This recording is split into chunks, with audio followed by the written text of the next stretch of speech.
哈喽，大家好，欢迎收看鲜味美食。馒头是我们每家每户都要吃的食品，然而一到夏天，馒头就会变得不易保存。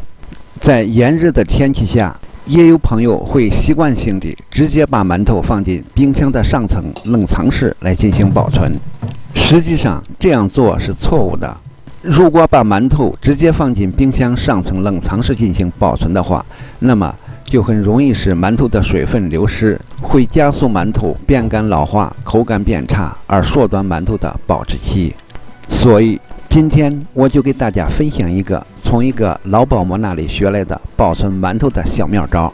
用这种方法保存馒头，能使馒头放上1个月也不会变质，而且馒头再次吃起来的口感也会非常的好，与刚蒸出来的馒头口感差不多。接下来我们就跟着视频一块来看看吧。首先我们把刚蒸出来的馒头放凉，不能有热气儿，然后再用保鲜膜一个一个把馒头都给包好包起来，一定要包好，不能让馒头有露出的部分，不然的话就会很容易使馒头水分流失，达不到理想的效果。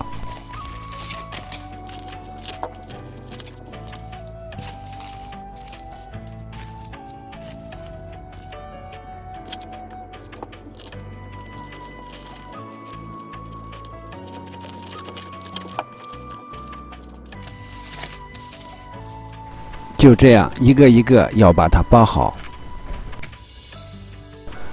包好之后，我们再检查一下，看看有没有外漏的，然后再把它装进一个保鲜袋里边。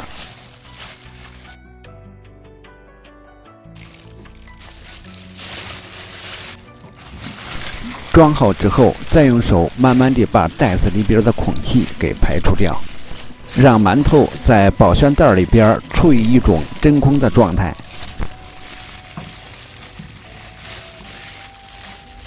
随后把袋子拧紧扎好。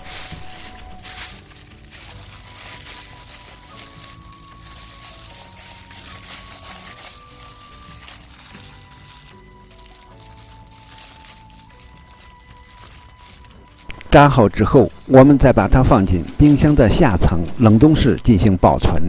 由于冰箱下层的温度比较低，所以很快就能锁住馒头里的水分，让馒头处于一种休眠的状态，从而延长它的保质期。用这种方法保存馒头，即便是把它放上1个月，馒头也不会变味变质，而且在吃的时间口感还会很好，与刚蒸出来的馒头口感差不多。不过再次吃的时间需要提前半个小时把它拿出来，然后用蒸锅把它蒸透就可以了。好了，本期分享到此就结束了。祝大家都能在这炎热的夏季里吃好喝好，身体倍儿棒，家庭幸福，万事如意。感谢收看，咱们下期再见。